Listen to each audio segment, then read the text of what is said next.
প্রহ্লাদ বেচারা হাত জোর করে বলল, আগে রাজামশাই, কার মাথা?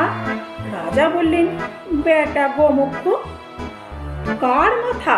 ওই যে যে বিটকেল একটা শব্দ করেছিল তার মাথা কাটা। শুনে সভাসুদ্ধ লোকে হাঁপ ছেড়ে বাঁচল, ভয়ানক নিঃশ্বাস ফেলল।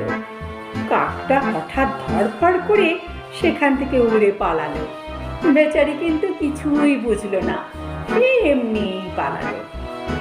তখন মন্ত্রীমশাই রাজাকে বুঝিয়ে বললেন যে ওই কাকটার ওরকম আওয়াজ করেছিল।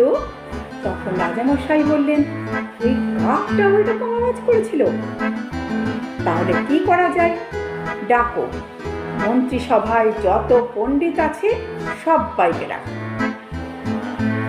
হুকুম পাওয়া মাত্র 5 মিনিটের মধ্যে